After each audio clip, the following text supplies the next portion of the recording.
Hello everyone, I'm Extra Cheesy 87 and this is Let's Play Reflections for Danganronpa 2.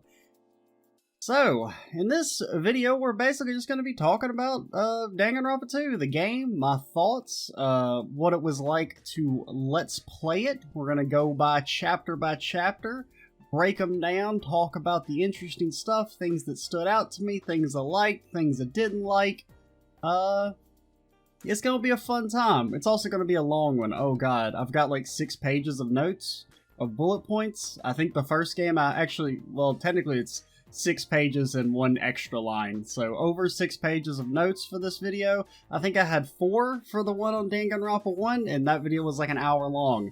I'll try and go through it, at a similar-ish pace, but before we jump in, there is one little thing I want to talk about, like some housekeeping stuff, an addendum to what I said we were going to do for the anime, or how I was going to tackle that on the channel, since that's like the continuation of the story. Before we move on to Danganronpa 3, I've decided to actually go ahead and record commentary for each individual episode, and upload just the commentary tracks. I don't think there's going to be that much interest in it, but since I'm going to have to watch them anyway, I figure I may as well get some content out of it, especially since the anime is a lot longer than I initially thought it was going to be. I thought it was going to be like maybe 16 episodes and it's like 30 something. So what I'll probably do is, I haven't started watching it yet, but probably Monday those videos will start going up. I think this video is going to go up tomorrow on Friday. I'm recording this on Thursday, the 1st, April Fools, JK, we're not doing any of that. Haha, I got you. But yeah, we're going to do individual commentary. Probably start uploading those on Monday. Probably upload several each day. What I'll do is only the first and maybe final episodes of each, like it's like 3 different parts of each part will go public to subscription boxes. Since I'm going to be doing several a day in order to kind of finish this relatively quickly, I would like to do, like, I don't want to, like, spam people with videos that they probably aren't even that interested in seeing. Because, I mean, it's just going to be the commentary tracks. You're going to have to, like, try and sync it up with the actual anime itself, because I'm not comfortable uploading full videos of the anime. Like, even if it wouldn't get instantly taken down, it's just a little, like, I'm not really ready to poke the bull in that regard, so to speak. Because if you have that many, like, copywritten videos on your channel and, like, say the algorithm gets updated and it's like, we're gonna nuke these, and then your channel's just, like, instantly taken down, and I don't wanna deal with that whole rigmarole. So, just be uploading, like, individual commentary episodes. Probably the first video will go public to subscription boxes, and maybe the final video of each part. And then all the in-betweens I'll just, like, publish, like, publicly, but they won't go to subscription boxes. You'll have to see them, like, in a playlist that I'll make separately. I think that's basically the main thing. Once I finish watching that, when all those individual commentary episodes go up, we'll do one big episode talking about it, and then hopefully soon after we'll move on to Danganronpa 3. So, as for the actual game itself, let's jump in now that we got that out of the way. Let's talk a little bit about my mind state going into Danganronpa 2. Essentially, like, I was definitely more excited going into Danganronpa 2 than I was for the first game, despite actually not liking the ending of the first game. And I think, to a degree, that helped me, because I was a little bit, like, I didn't take the game as seriously. And granted, it's not like I took Danganronpa 1 super seriously. I did expect it to kind of, like, straighten up, so to speak, towards the end. Whereas it, lived and died by the Zane, which is fine. There's nothing wrong with that. It just kind of wasn't what I was expecting. I was expecting it to be, as I kind of talked about in the first LP Reflections video I did on the first game, that I was, like, mentally comparing this series to the Zero Escape series, which they both, like, Zero Escape has some wackiness as well, but for the most part gets pretty, like, serious towards the end, and I kind of thought Danganronpa would do the same, but it doesn't. It's got a different vibe. It doesn't want to be super serious. I mean, it has, like, moments of seriousness, but for the most part, the game's supposed to be wacky. And I think me accepting that going into Danganronpa 2 allowed me to enjoy the game a lot more. And I think, like, it really helped, like, the commentary and the jokes, like, flourish. Like, honestly, I think this is maybe the best Let's Play I've ever done. Prior to this, I would have maybe said Trail Zero, but honestly, like Danganronpa 2, I think I did a pretty good job with it. In all honesty, like I really enjoyed a lot of the jokes and sections and reactions. You know, from what I would watch whenever I would edit the videos or edit the audio, so to say, because I don't really like, you know, there's no real cuts or anything in the videos. It's basically I just do audio tweaking so that everything's balanced, and sometimes I'll watch some of the videos during that, but. In terms of the prologue I think was very good, just like the first game. I think it did a better, like, it kind of builds off that first game where you have some innate questions that are asked by, like, Nagito and Fat Byakuya. So there's, like, this instant extra mystery there where you're like, hey, is this Byakuya? Is this our Byakuya? Why is Byakuya here? Same thing with, like, Nagito, where I wasn't entirely sure if he was supposed to be Makoto or not, since he looks like Makoto and sounds like Makoto and has the same ability as Makoto.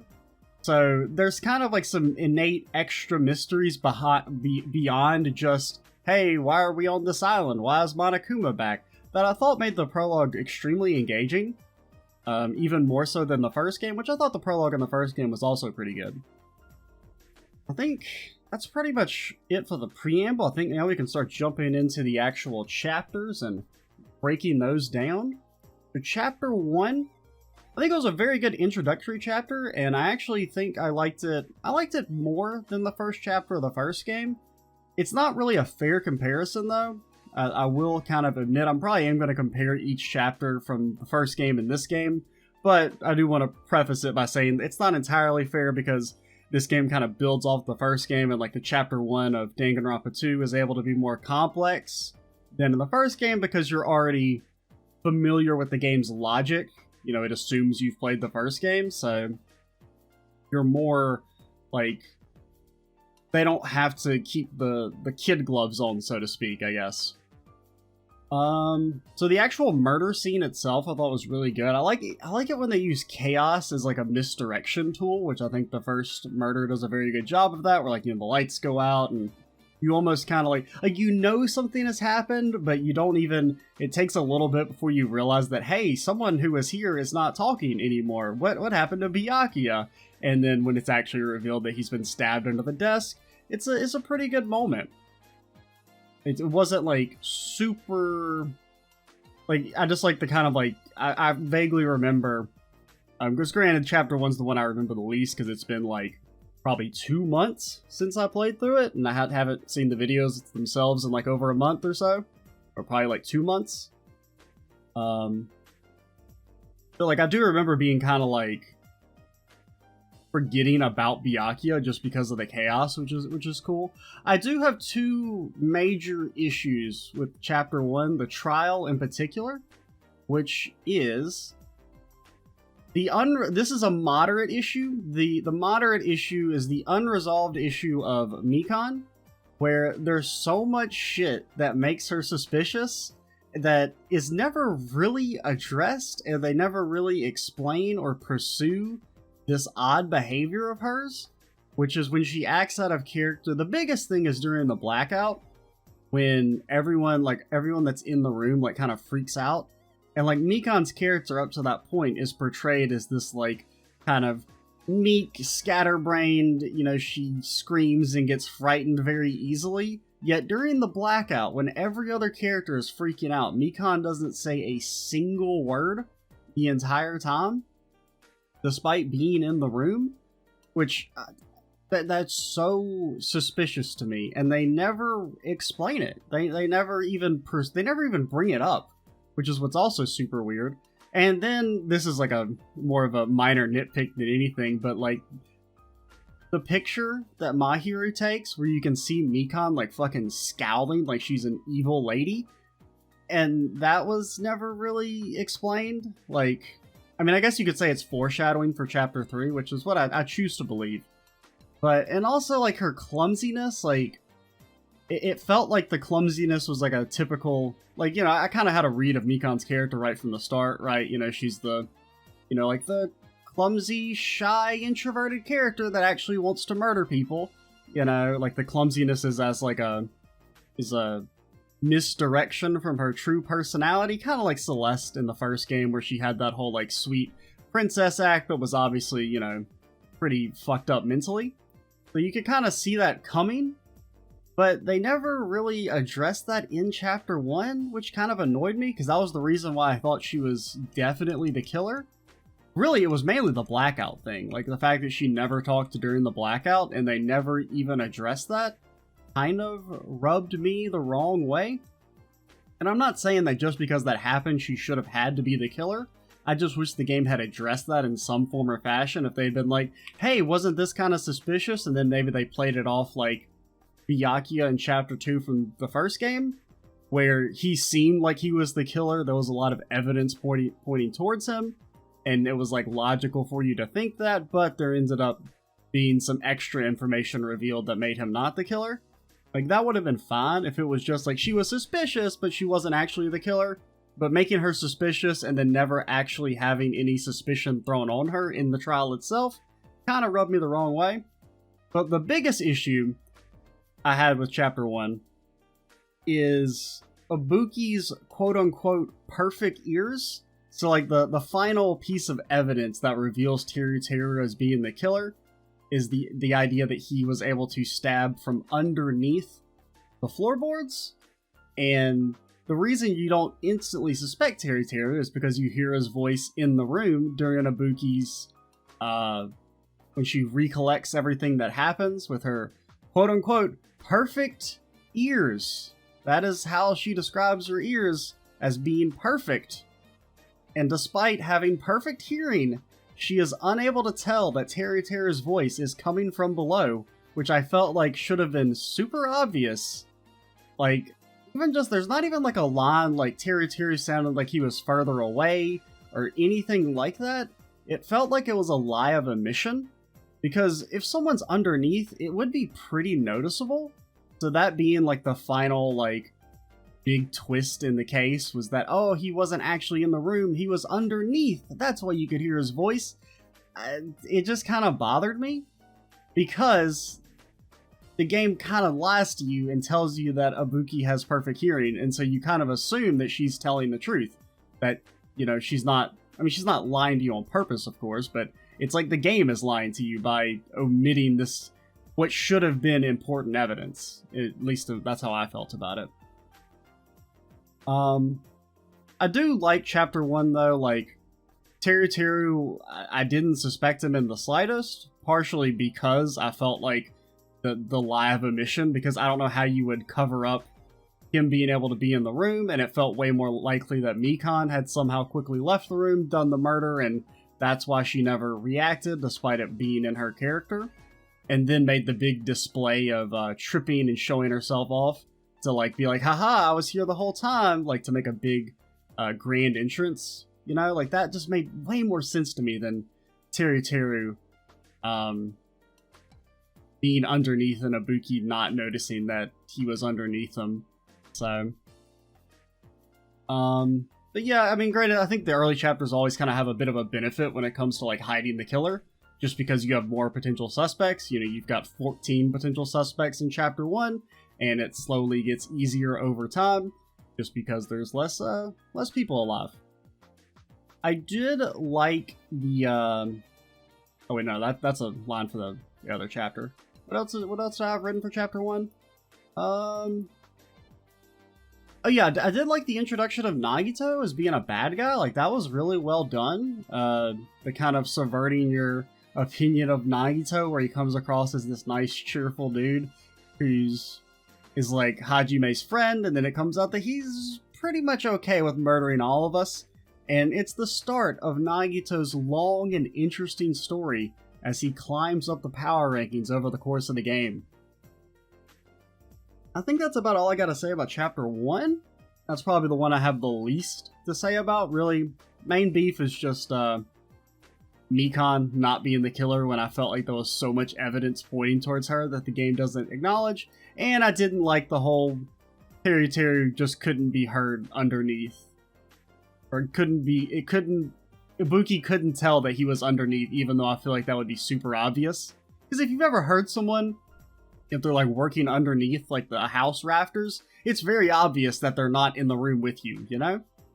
Even during, like, even if you make the argument that it was all panicked and everything, but it's like she can remember everything else they said word for word, but can't recognize that Terry's underneath them. It's maybe a nitpick, but I think it's a little bit more significant that it's worth mentioning.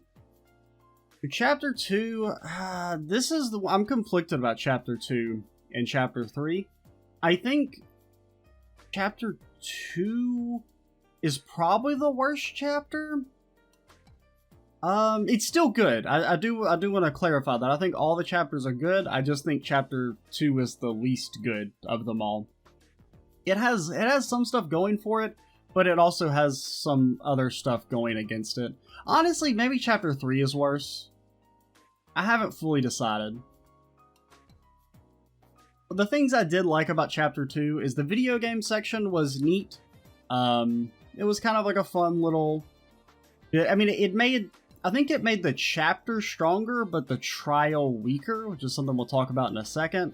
I also liked that there was a personal motivation for the killing this time, where it was, you know, Mahiru, like, I don't think she deserved to be murdered, but she was an accomplice to Fuyuhiko's sister's murder. So there's a degree of, like, moral complexity there. I mean, Fuyuhiko / Peko are still bad people in this case, because killing Mahiru and then covering it up, you're essentially killing everyone else at the same time. So even if Mahiru deserved it, everyone else is still innocent.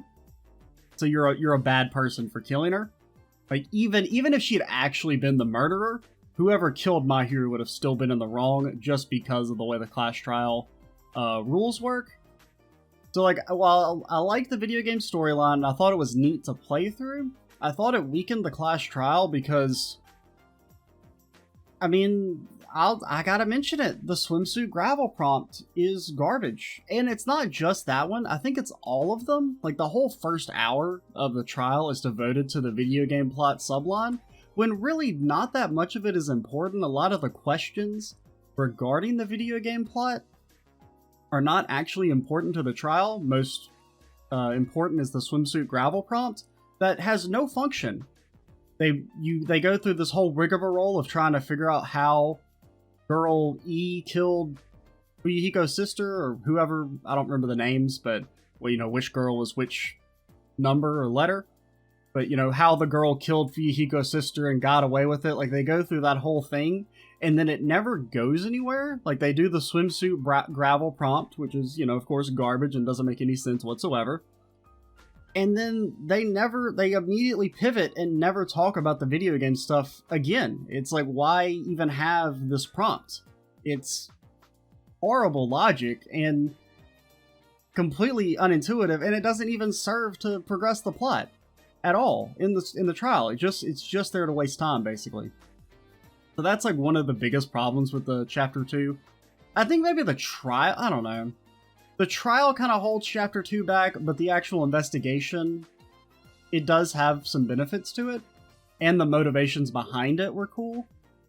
I did really like something that I didn't notice in the Let's Play. I only noticed afterwards when I was rewatching the video, or rewatching part of the video in editing, is one of the neat little details is that, like, Peko's reveal scene where she's pretending to be the Justice character. There's like two pretty neat little things that are hidden in there. Just one is that she pauses in the delivery of her lines constantly. There's a lot of like dots and like, and it's basically to show that she's just making all this shit up. That like this is all just coming off the top of the dome. That she's like this whole persona she's adopted as Shining Justice or whatever it's called is just basically a cover. Like, that she's just kind of trying to misdirect everyone. And so the extra pauses and stuff I thought were pretty cool. I didn't notice that at the time because I was too busy being annoyed by her flawed logic, which ended up not being a big deal because her logic is supposed to be flawed because that's not her real reasoning for why she did the killing. And another thing that I liked is how Justice in her monologue is an analog or a metaphor for Fuyuhiko. Like, there's a part where she says something about, in order to preserve justice, one must be prepared to throw away something important, like something important, like the most important thing to them. And that's basically her directly talking to Fuyuhiko to say, sacrifice me, it's the only way you can get out if you're alive. Which I thought was really neat, the way like her whole monologue there. It's got layers to it, where she's not really talking to the player in the audience, she's talking directly to the character Fuyuhiko to get him to steel his resolve to sacrifice Peko. And of course that ends up not actually working out, but I thought that was neat, and I wish I'd noticed that in the moment. But I do definitely want to mention that because that was really cool. Trying to think, I need to pause for some water.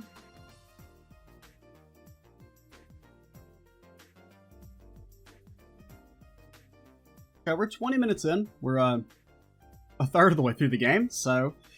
Oh boy, this is, I haven't done one of these in a long time. I haven't done one of these since, I guess, the first game, actually, so my voice is not super ready for the vocal endurance challenge of talking for an hour straight. I might have to take a small break after, Chapter 3, because I can already kind of feel my voice wavering a little bit after, like, 20 minutes of constant talking. But let's move on to Chapter 3. Once again, arguably kind of the worst chapter. I think, you know what, I'm going to go ahead and say it. I think Chapter 3 is the worst chapter. I do like it slightly more than I should have, just because I was so excited about Mikan being the killer, because I had called her being the killer so early on, and I felt so confident in Chapter 1, so it actually, her being a murderess in Chapter 3, it had that really cool moment of me being excited and everything, which I enjoyed. Even though there's one, probably the biggest problem I have with Chapter 3 is the motivation is garbage. I don't like the idea that Mikan only killed because she was infected by a disease. That was kind of garbage to me. Like, I felt like that kind of crossed the line of direct interaction, which granted, now once it's, you could maybe argue that once it's revealed that what the true motivation of the game is, that it's different than the first game, whereas in the first game they were trying to get the students to kill each other without directly intervening, because it was supposed to be like to showcase that even the best and the brightest will resort to murder when they have to, or when it if it would save their own skin. Whereas in Chapter, honestly, and that's something we'll talk more about later, but I don't really know what the point of making them kill each other was in this game. I mean, I get why they interfered with the rehabilitation stuff, but actually making them kill each other, I mean, I know why they did it, but I also don't. But we'll talk about that when we get to the final chapter. But yeah, so I wasn't a huge fan of the motivation and the despair disease. And honestly, I'm not even really clear on what the despair disease was. Like, my assumption was just that it basically gave her memories back. And that she remembered she was evil, which, you know, connects to them all being ultimate despairs later on. Because she has knowledge of, you know, at the time you don't know that she's talking about Junko, but when she's talking about, like, her beloved or whatever, you can kind of assume with the extra evidence revealed in the final chapter that she's so devoted to Junko, and that's the beloved that she wants to see, and that's who she's serving, and who she's trying to make happy by killing people in Chapter 3. So I don't know. It just felt like too much of a direct interaction. I like it when the motivations are indirect. Like Chapter 2 is a very good example of where basically Fuyuhiko was given evidence or information that would kind of drive him to want to kill someone. But at the end of the day, he's still making the decision of his own volition. He's not being brainwashed to turn into a murderer person. In Chapter 1, did Chapter 1 really have a motivation? I can't remember. I don't remember what the motivation was for Chapter 1. I feel like there was, but I can't remember it off the top of my head. I know there was a thing about the note, but that was sent by Nagito, right? Yeah, I don't know. It's been too long. I'll have to maybe go back and refresh my memory sometime later. But another problem I had with Chapter 3 is the movie stuff made no sense to me. I didn't really see what that added, and the idea that the killings are supposed to connect to the movie was very unintuitive to me. And the logic that, oh, she copied the movie to make the order of the murders seem different was just kind of nonsensical, because I felt like the murders had very little to do with the movie in the first place. So it wasn't like an intuitive leap of logic there. It was like, even after it being explained, I was still like, I don't really buy it, but whatever. The things I did like, there's two things I liked about Chapter 3. One, that all the information you needed was available prior to the class trial even starting. Some of the class trials are like this. I think for all of them, you can figure out who the killer is, but for a lot of them, you're missing a crucial piece of evidence. Like, you can have like a very strong idea of who the killer is prior to them starting, but in Chapter 3, literally every piece of evidence you needed was available prior to it starting. Like, the only reason I wasn't even completely confident Mikan did it was because I just didn't notice that, because I was under the assumption that the camera and the monitor had been smashed by the time Hajime got to see Ibuki's body hanging before Hiyoko's body is revealed.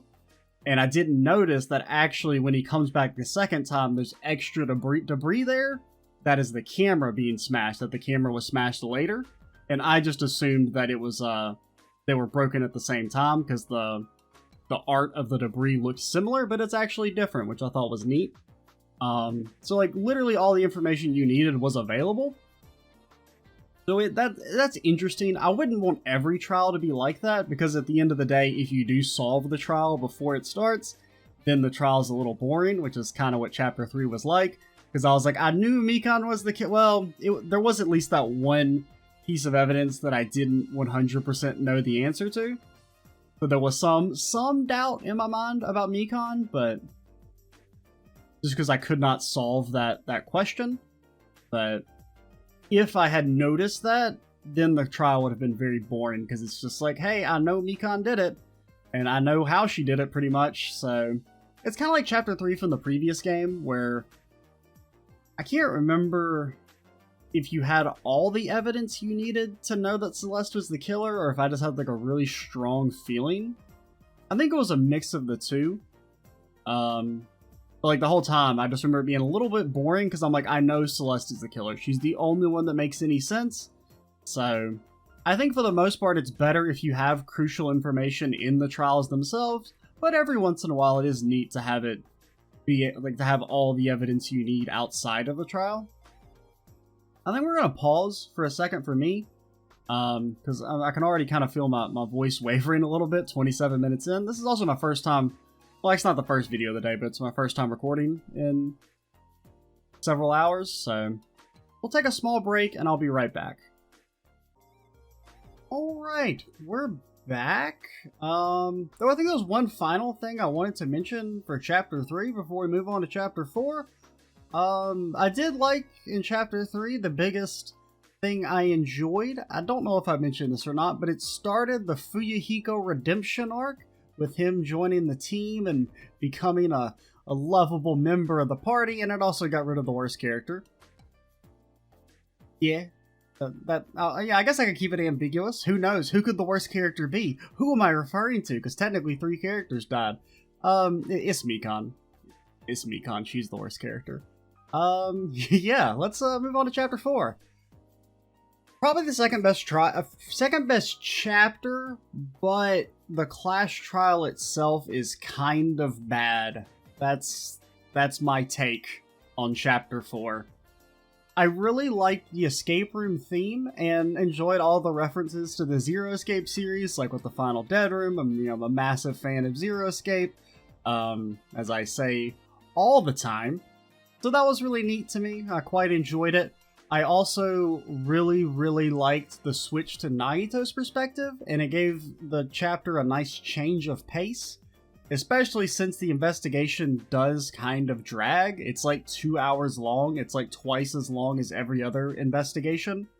Like, even the final chapter investigation is shorter, so it definitely drags a little bit, but the switch to Nagito's perspective does help alleviate that a lot.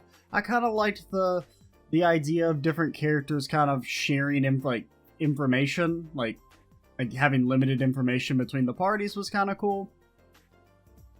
The biggest problem with the chapter, though, that I think kind of holds it back is the class trial. Like, this is kind of... I feel like this chapter is most guilty of characters acting stupid for the sake of creating conflict. Like, a lot of the arguments presented by the characters don't really make any sense. Sonya's whole, what if Monokuma magically rearranged everything argument was not good, because, I don't know, it didn't make any sense. And it's just kind of like, well, I mean, it's like if you go to that logic, you're like, well, what if magic killed him? What if he spontaneously combusted? Like, you're creating this hypothetical that's like essentially like, oh, not unprovable, but like it just, I don't know. I didn't like it. And then you have Kazuichi's argument, which is essentially the same thing of, what if they just made a dummy and put him and recreated the room in its entirety? And it's like, how would they move the pillar? How'd they get the pillar in the other room? And everything else. That doesn't make any sense. Like, essentially, he makes the same argument Sonya does right after. And it's like, Kazuichi, come on, dude, you're not this dumb. Quit making stupid arguments for the sake of filling time. That's just really how I felt like the fourth class trial had a lot of that. Where, like, the prompts were kind of like the arguments that the characters presented were kind of so fundamentally flawed that they were hard to argue against, because there were so many different flaws in them that it was difficult to figure out which one the game wanted you to focus on. It did have the redeeming factor of Nagito. Nagito was easily the star of Chapter 4 and the trial. I really liked his character change, and the mystery there of what did he learn that made him completely change his opinions on everyone all at once. Because it's not just that he learned about Hajime, he seems to like treat everyone like trash now. But the trial as a whole just kind of drags, and it takes a little too long to establish its key points. I liked some of the stuff, like the idea of the rooms being soundproof and that being an important clue was cool. I remember that being I remember feeling good about figuring that out. I feel like, I don't know if they made Gundam obvious that he was the killer, but the scene where he has the hamster press the button, like, it just stuck out like a sore thumb so much that it made me so suspicious of Gundam that, like, I was extra honed in on him. So I guess that's maybe why I was able to figure out Gundam was the killer. Like, I mean, I wasn't like confident in it at the start of the trial, but I remember saying that, like, if anyone's a killer, then it's gonna be Gundam. Just because there was some unexplained stuff. There was that scene that, I think I was thinking it was he taught the hamster how to mess with the button so that he could maybe send the hamster to Strawberry House to destroy the button and close off the elevator while he was still in Grape House or something, so that you could have like plausible deniability about like, hey, so-and-so saw me here in Grape House, how could I have been in Strawberry House destroying the button? But it was actually going to be the hamster had done it, but it ended up just being the hamster pushed, Neko's go to sleep button. But one of the things I did kind of dislike, it's another problem with like the motivation. I feel like the motivation was a little too direct in terms of like, you were essentially forced to kill, which I kind of liked it more when the motivations were more like you were encouraged to. It just feels like too direct of an interaction. The, hey, if you don't kill someone, you're going to starve to death. Yeah, you could make the argument that they could have probably like called Monokuma / Junko's bluff, because I mean, it's kind of something I want to wait to talk about in Chapter 6, but like, what happens if everyone dies? Because I don't really understand why Junko couldn't have just killed everyone at the start. I still don't really understand that. I'll talk about it more when we get to Chapter 6, but like, say if every character got to like they were going to starve to death in mere minutes and we're not going to kill anyone, Like, would they have let that happen? Because I don't know, I feel like you could have almost called the bluff. Right? Because they don't want everyone to die, they just want the characters to slowly kill themselves? I don't really quite understand, if I'm being honest, what the motivation there was.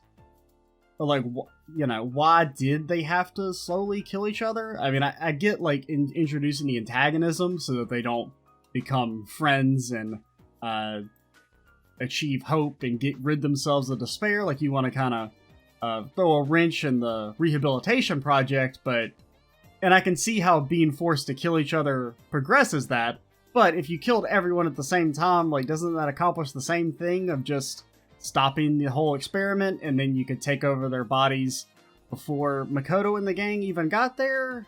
I can't, they probably explain it, and I'm just misremembering, but, yeah, I don't know. Chapter 5, oh boy. It's just time to gush. Chapter 5 is amazing. It's easily the best chapter / trial in the series so far. It's not even close. Nothing comes into the stratosphere of Chapter 5 and how good it is. I didn't gush about it enough in the actual videos, I don't think. Because I don't think I realized exactly how good Chapter 5 is until I beat the game. Like, I remember saying it was the best chapter, but I don't think I really stressed how good it is. Like, I mean, let's just start with the top. Nagito going full villain was really cool. I felt like Nagito was a significantly more compelling villain than anything Monokuma / Junko provides. Where Nagito has, like, real, actual beef with the main cast. Like, he has motivations for doing what he's doing, as opposed to just being evil for the sake of the plot, which is kind of what Monokuma / Junko are. Like, they're despair, and they're there to be evil. Whereas Nagito, like, especially when it's revealed later on that all the main cast are members of Ultimate Despair, and Nagito has this whole weird idea of, like, warped idea of hope, and that he feels that he's an enemy of despair. And so, like, he's killing them because he feels like they deserve to die. And you could honestly make the argument that they do once you have that information, and Chiake is the only one who's not a member. So, like, not only is his trap in the trial itself super well done, where the game did, like, a very good job of suggesting suicide without making it too obvious, because you still kind of have the question of, like, I could see this being a suicide, but what does Nagito gain from killing himself? And then the reveal of that he was trying to get everyone killed. Well, first you think he's trying to get, you know, all of them killed by getting them to guess the wrong person, but actually he's trying to protect Chiake because she's the only, like, non-ultimate despair. Like, that's a cool twist as well. But I mean, it's like the chapter in and of itself is good, but the extra information provided by the final chapter makes it so much better. Which is one of the things that I you know, we're kind of going ahead a little bit. That's one of the things I liked about the final chapter more in this game, is that it kind of recontextualized the entire game prior to that. Where I don't feel like the final chapter of the first game did that. Like, the twist with everyone being the ultimate despairs, it kind of makes you think about the rest of the game differently. Whereas the twists at the end of the first game didn't really change the way I felt about the story or made me think any differently. It was just like, oh, they're all locked in, like, the world's destroyed. Okay. It's not a bad twist per se, it's just not super compelling in and of itself, I guess, the way I would put it. I don't know, I talked about that enough, and there's a whole hour-long video where I talk about that, so let's not rehash old ground, but let's keep talking about Chapter 5. The moral quandary there is great. It's something that I've been, like, really looking for in, like, the previous trials. The closest is Chapter 2 with, like, Fuyuhiko, where you're kind of like, I mean, maybe Mahiru deserved it, but he's still kind of like a bad person because he's killing everyone else at the same time. Or Fuyuhiko / Peko, because really they kind of do the killing together, but only Peko gets punished because she's the one who actually chose to kill Mahiru so that Fuyuhiko would be able to get away, essentially. Because Fuyuhiko, like, doesn't, at that point in time, have the mental fortitude to actually go through with it, is kind of the way it was implied to me, and that she's just acting out his will. And I mean, Chapter 4 kind of has it as well, where it's like, yeah, Gundam killed Neko, but it was kind of like a gentleman's duel, and technically, like, they were all possibly going to die if no one was killed due to the starvation angle. But you're still kind of like, Gundam's a bad dude, though, because he was still very much ready to let his murder go undetected and have everyone else be executed by picking the wrong person. So he's still, like, essentially, like, a bad guy. It's somewhat understandable, but it's not nearly as interesting as Chapter 5, where you're having to execute Chiake, who did nothing wrong at all. You know, she never intended to kill anyone, she never even had the intention of killing anyone, and the fact that they were all goaded into it by Nagito is really cool. And especially, it's compounded by the fact that it's the best character sacrificing herself. Spoilers for number 1 on the character power rankings. I think I've said Chiake is the best character enough, though, that, I mean, you already know number 15 and number 1, very obvious on the power rankings. Everyone else is... There's a couple surprises, I would say. There's a couple things on the character power rankings that I think might surprise people a little bit. My only real problem with Chapter 5, and it's something that I think I kind of mentioned in the trial, is that, like, the premise, or, like, the thing that sets everything into motion is the fire. And the idea that the gang wants to put out the fire, I felt was a little contrived. It's like they see the fire and Sonya's like, oh my god, we've got to put this out. And it's like, why? No, you don't. It's Monokuma's merch warehouse. I mean, I guess you could make the argument that they feel like maybe they have to rescue Nagito, because they believe that he's in the warehouse right then. I mean, technically he is in the warehouse, but they think he's hiding out in there. So, but they never actually say that in their dialogue. They never say, like, oh man, we got to get this fire put out so that we can talk to Nagito, we gotta save Nagito, or anything like that. And it's like, so even if that's what they were thinking, like, wouldn't Nagito burning up in the warehouse be good for them? Since he's trying to kill them all? Like, I don't know, it just felt like kind of contrived, the whole idea of them feeling like they needed to go get the fire supplies in the first place, and then using them. And then also the idea that, like, what if they didn't grab all the bottles? What if they happened to leave the one bottle that had the poison in it behind? I mean, I guess you could make an argument that, oh, well, Nagito's lucky, so of course they were going to do exactly what he wanted to do, but that's a little much for me. But, see, that's really my only issue, is them deciding to put out the fire didn't really make sense. And you're kind of like, once you finish the trial, you're like, okay, they only did that in order to, like, so that the plot device would work. There was really not much reason for them doing it, and it being so out of place drew extra suspicion. Because, I mean, even when it was initially playing out, I was like, there's gonna be something inside those bottles that's bad. And at the time, it took me a little bit to realize that it was poison, but I think it definitely was a bit too strong of a clue of what Nagito's plan was. And so I wish that was maybe presented a little bit better. Even just like some extra dialogue about, like, oh, we can't let Nagito die because he's one of us, or something like that.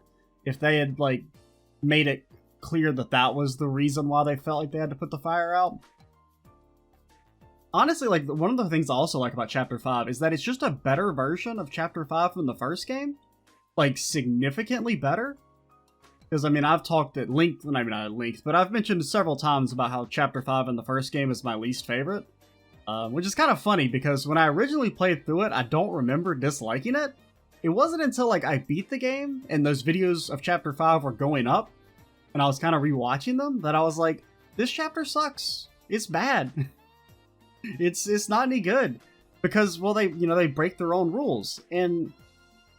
like, both Chapter 5 in Danganronpa 2 and in Danganronpa 1 involve the idea of sacrifice, right? In the first game, the gang sacrifices Makoto, and in the second game, they sacrifice Chiake. Both of them did nothing wrong. They were essentially lured into a trap.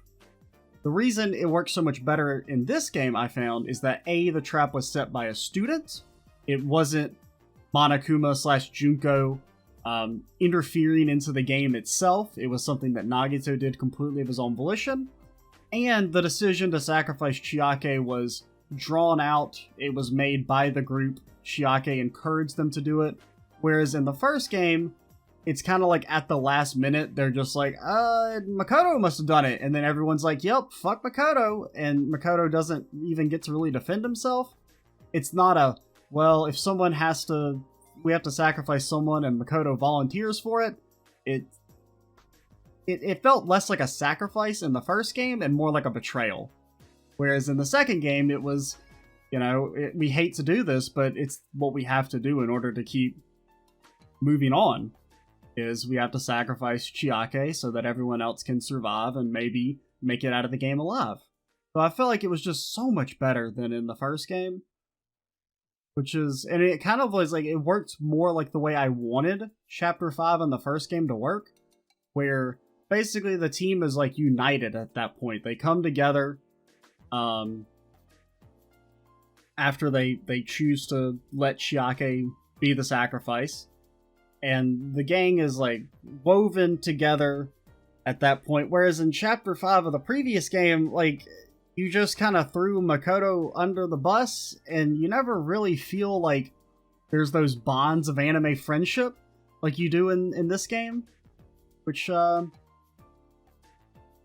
don't know. Because, I mean, it really wouldn't bother. It's not like they have to be friends, but in the first game, they do talk about, like, friendship a lot, even though they continually treat Makoto like trash throughout the game. Like, even up until, like, the end. Really, it's not until, like, the actual end of the game that they give Makoto the respect he deserves. Whereas Hajime, I felt like, was treated much nicer for the most part, which I enjoyed. Despite Hajime actually being, like, not as likable as Makoto. I don't know, I haven't really made a decision on if I like Makoto or Hajime more as main characters. I think Makoto's more likable, but Hajime has more depth to him. Like, Makoto doesn't have that same level of, like, development that Hajime does, where Hajime kind of has his own insecurities and growth, and he has his backstory of being the ultimate despair and Izuru, and coming to accept that, and choosing to create his own future in the end. Like, he kind of has his own character arc, whereas Makoto's kind of the same at the end of the game as he is at the start. They do explore similar themes where Makoto does kind of have a bit of an inferiority complex. Not nearly to the same degree as Hajime, but there are a lot of lines in the first game where Makoto's just like, and that's why they're ultimates. Gosh, they're so great. I'm just a lucky dude. And it's like, actually, you have a supernatural power, basically. Whereas some of them are just like, hey, I'm rich. I'm good at blackjack. That's my thing. Which, granted, that's more of a... Isn't Celeste's power just basically, like, worse than Makoto's? Like, she has, like, a very specific version of Makoto's ultimate luck. Yeah, I don't know. I think I talked about that in the first game, about how the Ultimate Gambler is not actually a very good... I mean, it's good, but it's kind of like, you get a ability that is just significantly worse than someone else's ability that would also be good at making them the Ultimate Gambler, just because they would always have perfect cards. But I forgot what I was talking about. I don't know, I just went on like a weird tangent. That's what happens, man. We're like 50 minutes in almost. The brain is getting a little fried. Even though I did take like a 5-minute break there in the middle. I don't know, these like one-man podcast type videos are quite taxing compared to like normal recording, because there's like no downtime, you're just constantly talking. I'm trying to think, was there anything else I wanted to mention about Chapter 5 besides it being great?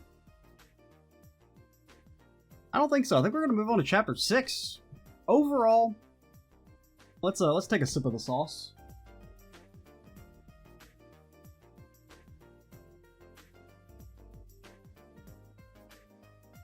Alright, we've been hydrated. And throat has been cleared.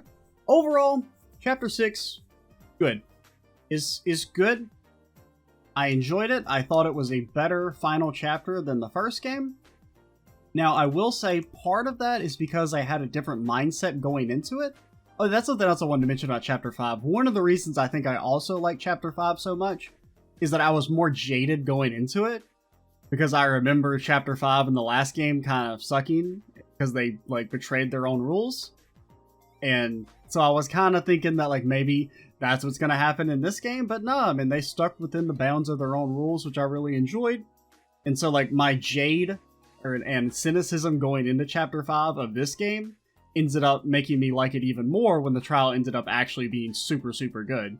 And I think the same is for the finale, where I kind of went in thinking that it maybe wasn't going to be that good because I had an idea that Junko was going to come back, and I was already not going to be a big fan of that. And of course that ended up happening, and I wasn't a big fan of Junko's return, but I do think a lot of the other stuff in the final chapter was good. There were two very good twists. The Ultimate Despairs, like the students being the Ultimate Despairs, I thought was really good and interesting in the way that it recontextualizes everything else that happens in the game, and you kind of like think about all their characters differently, and like how you feel about them a little bit. And then also Hajime's reveal of him being Izuru. It's not quite as good because it is connected to the, you know, him being an Ultimate Despair, and there's some good hints that Hajime throughout the game that Hajime's more than he appears. Like, you know, there's like even starting in Chapter 3 with the file about the Reserve Corps student rebellion, where you're kind of like, you start to think that maybe Hajime's not a good dude. Which, so when it's revealed, it kind of feels like there was ample and sufficient build up to it. Like I said earlier, I dislike Junko's return. I dislike her characterization. I don't think she's a very compelling villain. I don't like her. I don't like her character. But additionally, it did feel slightly lame having the same villain. But, I mean, that's not like a huge deal. It's a little boring, kind of being like, hey, it's Junko, but she's an AI now. It kind of reeks of like Star Wars being like, hey, we can't come up with a good villain. Let's just bring back the Emperor. Won't that be cool? I mean, it's obviously not as bad in this game because it's not like they're resurrecting a 40-year-old dead enemy because they couldn't come up with anything for the finale of their trilogy, but it's kind of similar idea where I don't really like reusing villains. Like, it's okay for villains to pop up again, but for them to be like the main villain again, I'm not a huge fan of. I would have enjoyed it if it was someone different. I don't really know how. I mean, I can't like off the top of my head think of how I would have done it differently, so you know, I'm basically just like complaining without offering a solution, but that's what the internet's for. While there was obvious fan service in Makoto and friends returning, I did really, really enjoy it. It's a fun moment. And it did help balance out the weakness of the surviving cast. That's one thing that I will say I think the final chapter did badly. Or not badly, but like I didn't like about the end of this game as much. Is the surviving cast is weaker. I don't really like the surviving cast all that much. That's something I meant to mention in Chapter 5. Is the biggest problem with Chapter 5 is that it kills off the like two of the most interesting characters in Nagito and Chiake. Like they're the two probably best characters that are still alive at that point. And removing them makes the last chapter weaker. Because at that point, you know, you got Hajime, he's cool. You got Fuyuhiko, he's cool. I'd like Fuyuhiko a lot, but he doesn't really add that much in the class trials. He's usually like too overeager and accepts the first piece of evidence he gets and runs with it. He very rarely actually contributes useful information. Kazuichi had kind of become a bit of a joke character by Chapter 6. You have Sonya and Akane, who were... I never really liked them that much, and they just don't have very much going for them. I mean, this is getting more into character power rankings that we're going to do in a little bit, but I just didn't really like the surviving cast that much. Now, Makoto, Byakuya, and Kyoko coming back, you know, probably the three best characters of the first game, that helped a lot, bringing them back, but to kind of alleviate some of that, the boringness of the final surviving cast. Another problem I had with the final class trial is actually from a gameplay standpoint, it was pretty boring. Like, there weren't really any interesting questions or non-stop debates. Most of your gameplay stuff were just like simple, like multiple choice questions, which the multiple choice questions are always very easy because like at least one or two of them are joke answers, and so it's like a 50-50 shot of what the correct answer is going to be, and they're just not all that engaging.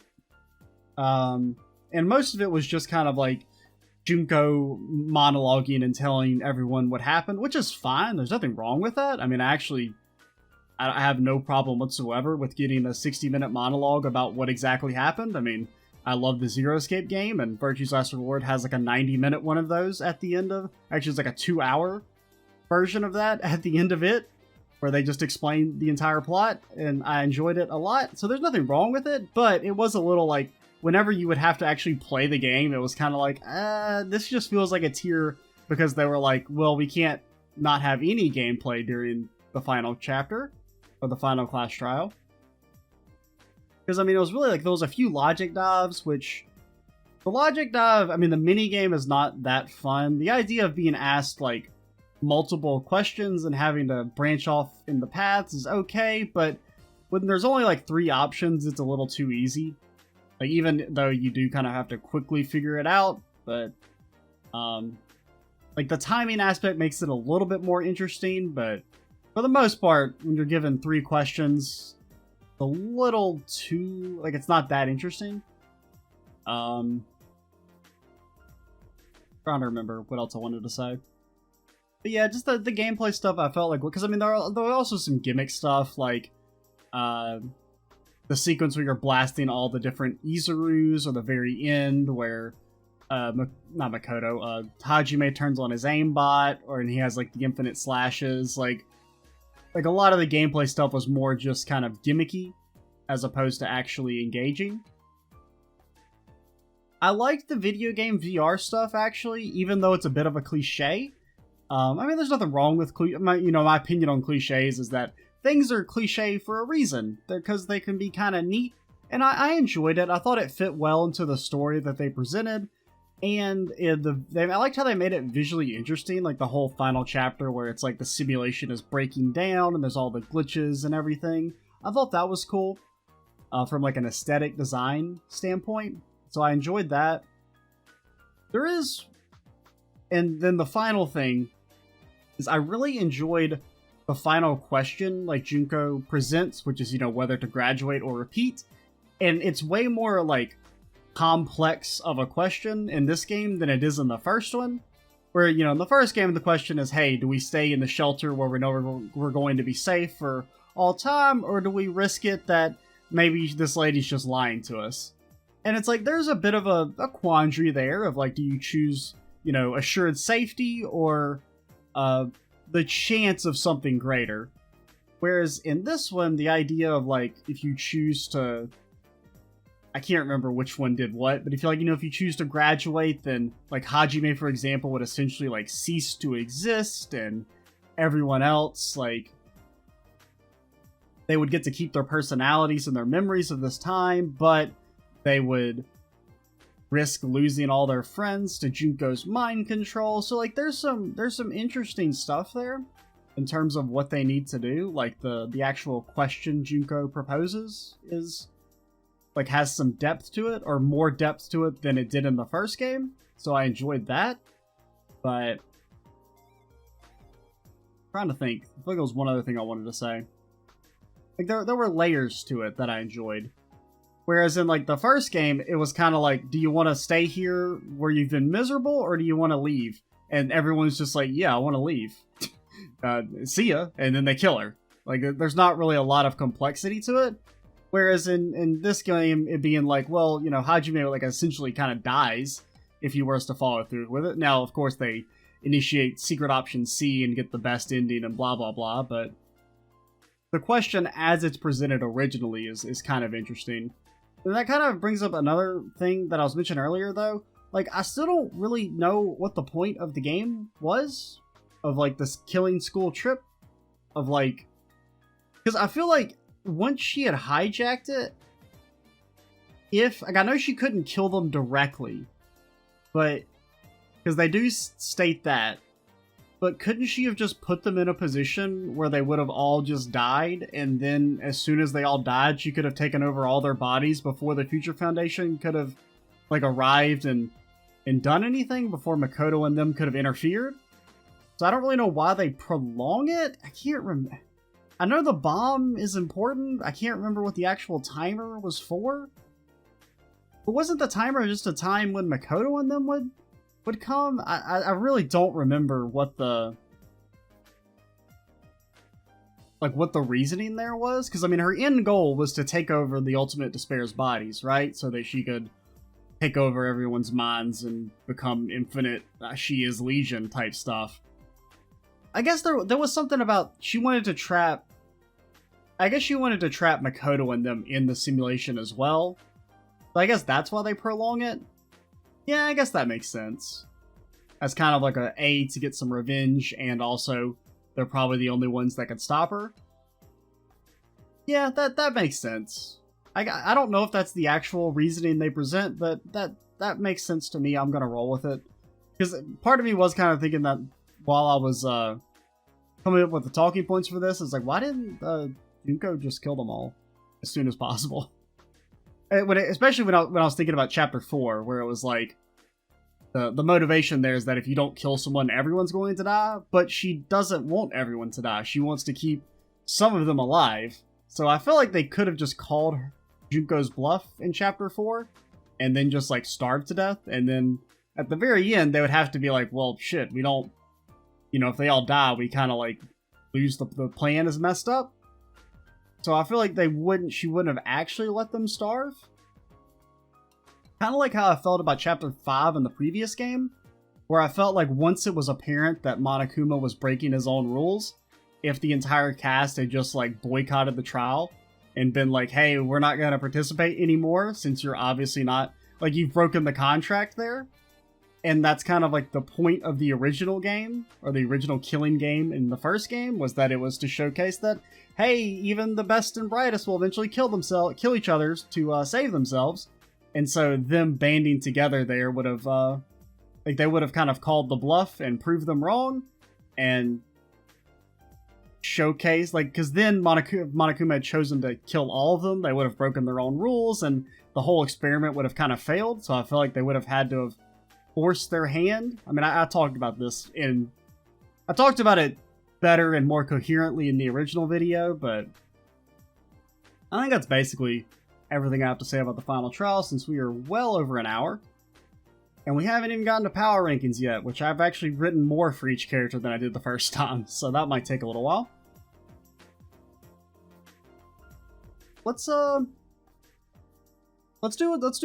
conclusion thoughts on the game as a whole first, and then we'll get into character power rankings. Overall, I liked it more than the first game. For a few reasons, some due to the game, some due to my own, like, mindset being better. I think the game did some things better than the first game, like the actual climax, like the final trial is better, the final chapter is better in this game. Chapter 5 is incredible. The cast is about the same. It's got some strengths and weaknesses, but the main thing that I think made me enjoy the game even more was that I took it less seriously from the start, which I think made my commentary and jokes a lot better. Like, so I felt better about the videos. Like, I mean, I feel legitimately proud about this Let's Play for the most part.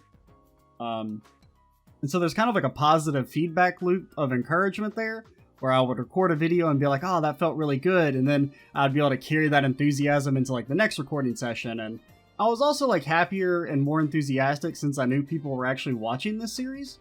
Whereas when I recorded the first game, since I recorded it, like, not almost all ahead of time, but, like, by the time I finished the game, not very many people had started watching it. Like, the first Let's Play was more of a slow burn in terms of viewership. Like, honestly, when the very first video went up, it sat at 0 views for, like, 6 hours. And I remember thinking, oh my god, what have I got myself into? I'm gonna be stuck playing this fucking, 30-hour visual novel on the channel, and no one's gonna watch it. And that ended up not actually being the case. And so going into Danganronpa 2, knowing that there were, a few people who were going to watch it right from the start, like, it just feels better when you know people are going to actually listen to the words you're saying, so you're able to be a bit more, like, it becomes harder to half-ass, I suppose. And then additionally, like the objective things that I think the game did better was the stronger ending, which is especially important to me because I place a lot of value on endings, so the ending being better in this game made me like it a lot more. Chapter 5 is great. I really enjoyed the whole reveal of Nagito's trap. It's a very memorable moment throughout it's probably the most memorable sequence in the entire series. I will say the surviving cast is weaker in this game than in the first. I think as a whole, the cast is about the same. Like, I don't... Maybe this game has slightly better characters as a whole than the first game, but it's pretty close. I wouldn't say it's like a big difference. And with that said, let's get into character power rankings. We're gonna go bottom to top.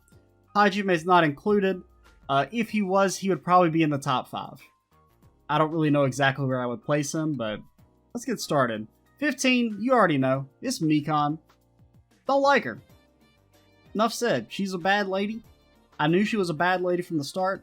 Even before she was revealed as being a bad lady, I don't like her characterization. I don't really like the overly shy like her shyness just felt so fake to me, and the crying and the screaming and the blah blah blah and blah blah blah. I'm so clumsy. I hated it. I didn't like it. Get out of here. It's too much of a cliche.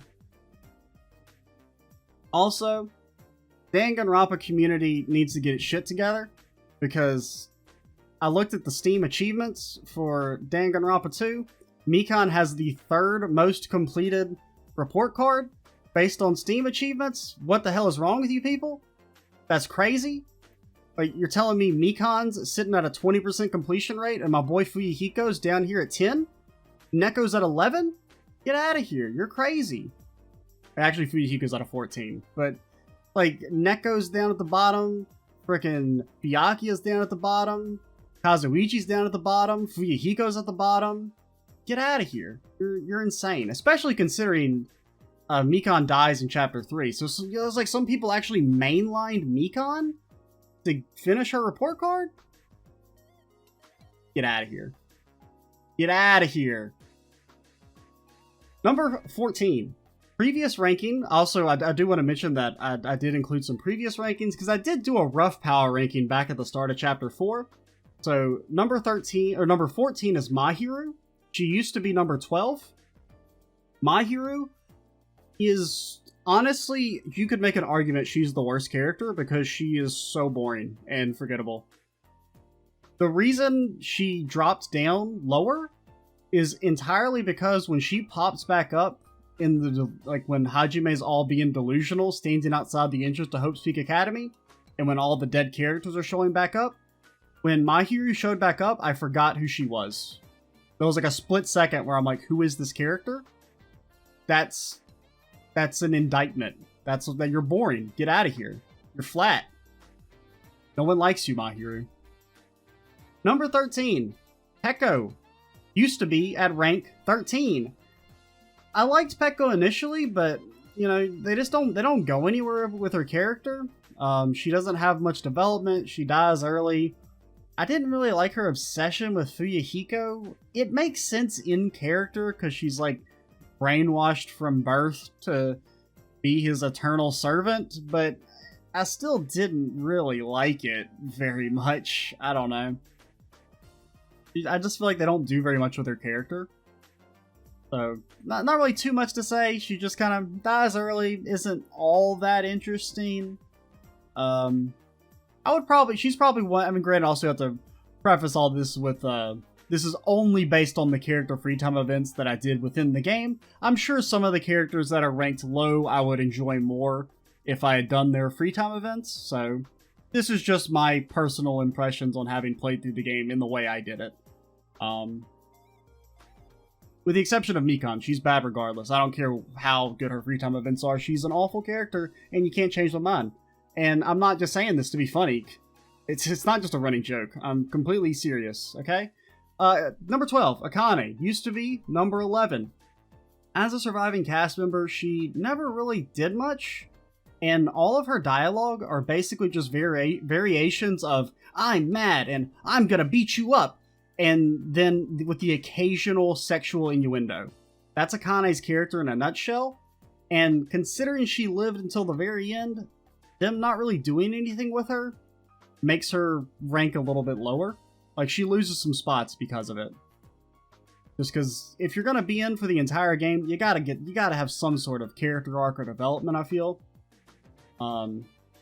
She did have, like, the nice moment where, like, after Neko had sacrificed himself, but really, that's the only, like, time her character deviates from the I'm mad, I'm gonna beat you up, and then oblivious sexual innuendo. Number 11. This one was hard to put this character this high. Hiyoko, previously 14. Hiyoko. I very much dislike her characterization, but I do have to respect that she does add life to the game. She has some funny lines every now and again, and there was an effort to give her a character arc.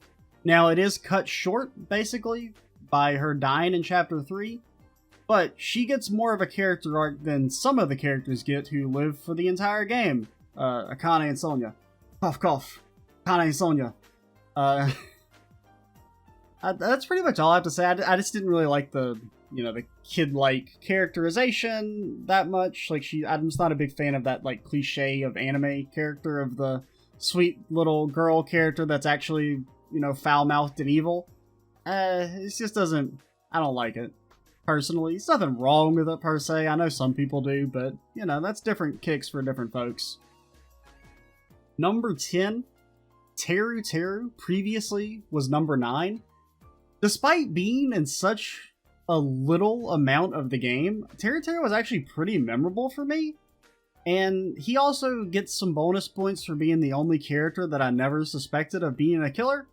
Like, for basically every trial, I had a decent idea of who the killer was. Like, Chapter 2, I didn't think it was Peko going in, but her behavior was so weird in the trial that I began to suspect her a lot. Chapter 3, I knew it was Mikon from the start. Chapter 4, I said Gundam. If there was a killer, it was going to be Gundam. Chapter 5... Chapter 5 is, like, hard to predict, right? Because I was on the train of it being a suicide, but it's technically not a suicide. Because I was like, I think it's a suicide, but I feel like there's more to it, which is kind of what it was. And then Chapter 6, there's no killer, but... I forgot what I was saying. But yeah, Teru, he gets bonus points because I never suspected him at all, because I was full on the Mikon train, who I still think should have been the murderer. I feel like she made more sense, but, whatever. We have to keep Mikon alive so people can fill out her character report card instead of better characters like Fuyuhiko, Neko, Kazuichi. Even Kyoko's is probably more interesting than Mikon. Come on, people. Fat Byakuya is sitting at the bottom? Come on. Actually, Teru's at the bottom, but... At the very least, they die in Chapter 1, so I can understand people not finishing them. Number 9, Sonya, previously was number 8. They don't do anything with her character at all, especially considering she makes it to the very end. Like, I enjoyed her more than Akane, but her personality's kind of flat, and without really any development.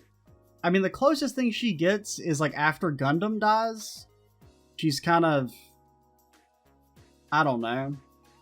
Like, she kind of has that recommitment to live till the end, I suppose. But that's not really development, I wouldn't say. But yeah, Sonya, I just feel like they didn't do very much with her, despite her living for the entire game. Number 8, Ibuki, previously number 10. She gets up a few spots. Well, she gets up one spot because, as I said in the final chapter, when her ghost shows back up and she makes piggy noises at Byakuya, that shit's fucking hilarious, and she gets to move up a spot because of that. So now she's number 8. She's a fun character. The thing that mainly holds her back is she doesn't have much development, dies halfway through the game. And also she lies about her perfect hearing capabilities, and because of that, I will always hold that against her. Number 7, Gundam, previously number 5. He lost a couple spots due to being a murderer, or The murder I could almost understand. It's the covering up of the murder that makes Gundam a bad guy. In my mind. Like, you and Neko having a duel to the death to decide who gets to live and so that everyone else doesn't starve to death, that's fine. Covering it up so that you can get away while killing everyone else makes you a bad guy. Other than that, though, I mean, he's a fun character and he's definitely the best source of comedic relief in the game. So, definitely still like him, but he has to lose a couple spots. So, let's water up.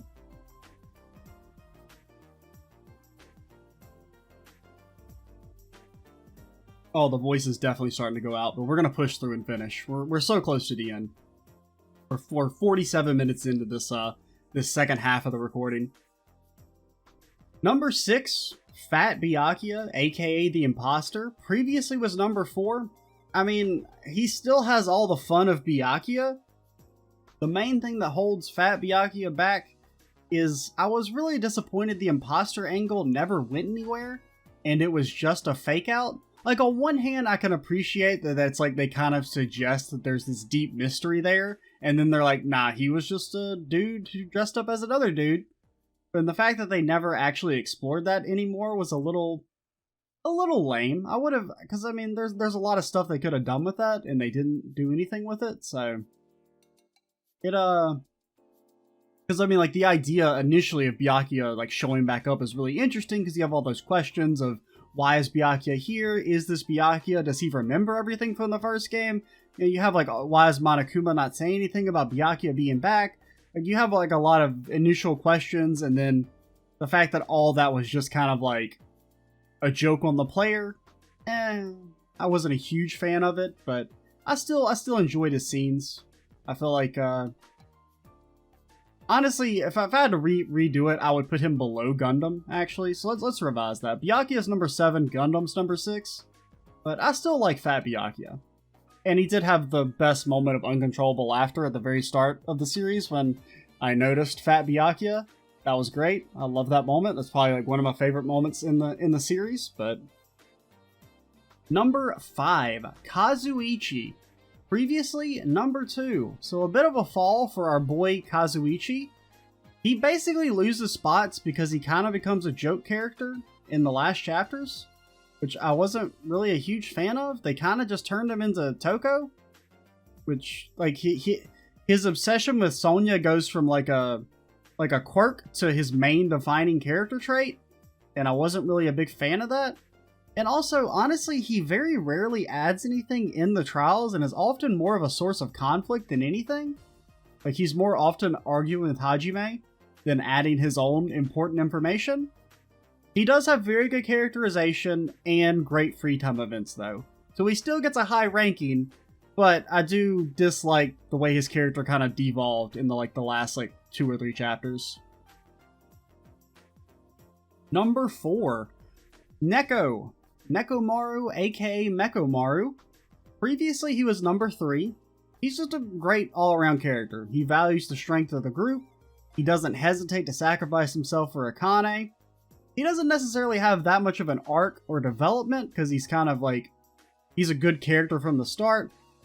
But you could say that he kind of like re-demonstrates his overwhelming optimism for life after he becomes a robot, and he's all like, yo, this shit's fucking sweet as hell, dude. Like, he's a great character.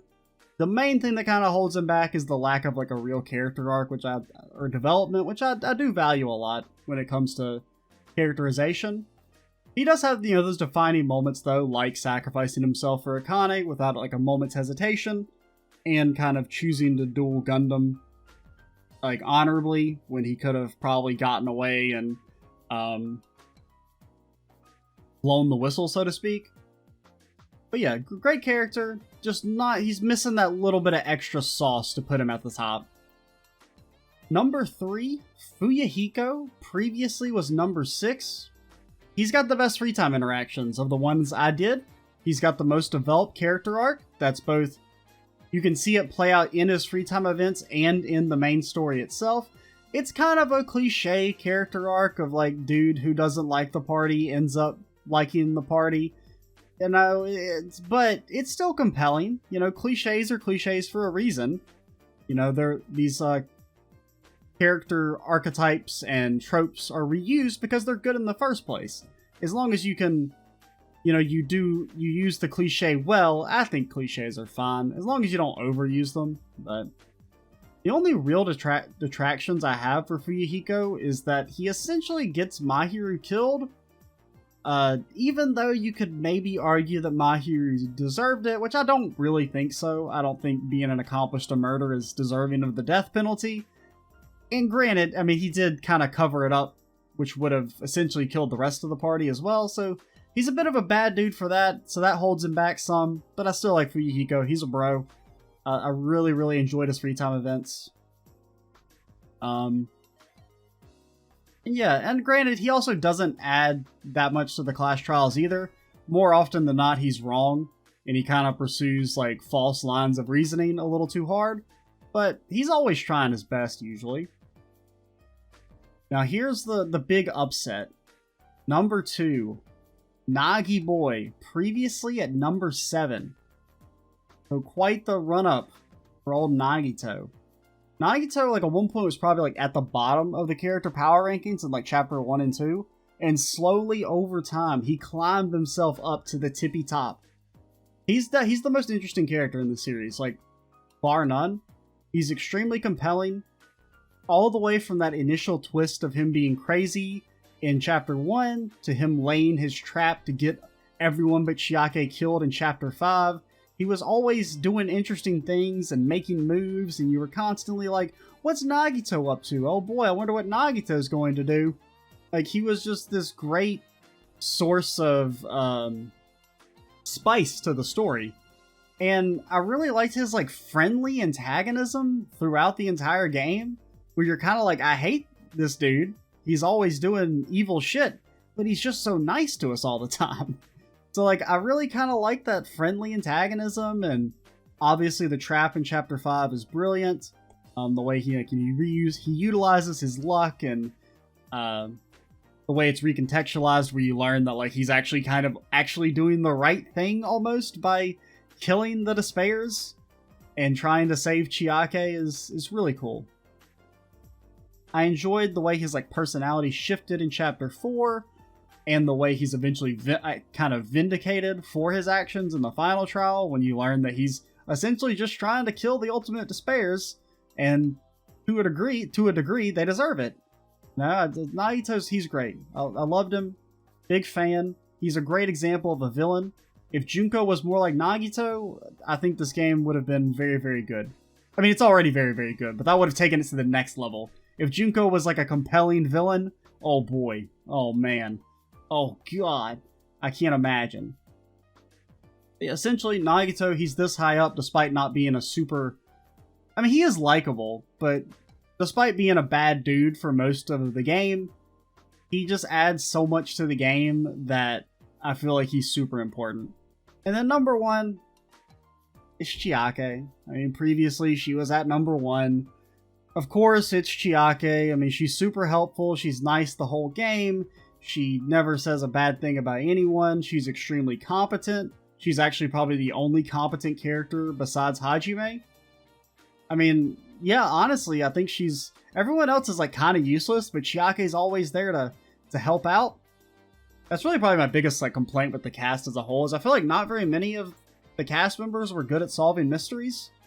I feel like so much of it was just Hajime and Chiake tag teaming the class trials.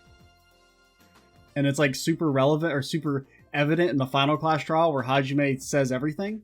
Like, no one else really adds anything throughout the entire final class trial, with the exception of, like, when Makoto shows up.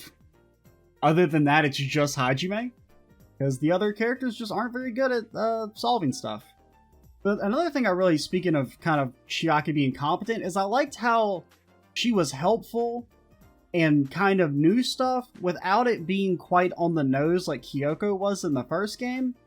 Where so many times Kyoko, it just felt like she knew the answer and just wasn't saying it for the sake of the game. Like, there's a lot of, you know, tell him, Makoto. Oh, why don't you explain, Makoto? Where it's like, Kyoko knew the answer, but just was kind of like stringing everyone along. It's the same thing that Byakuya would do in the first game as well. And I really liked how Chiake, like, like she always kind of like knew half of the puzzle, and then it was up to Hajime to come in and figure it out. Like, I kind of like the dynamic between them where she was helpful without actually just feeling like she was reading the script ahead of time, which is kind of like what Kyoko did, where she just kind of had the superpower of knowing exactly what happened most of the time. And then, of course, you know, the selfless sacrifice at the end, and then coming back as a digital ghost to save everyone.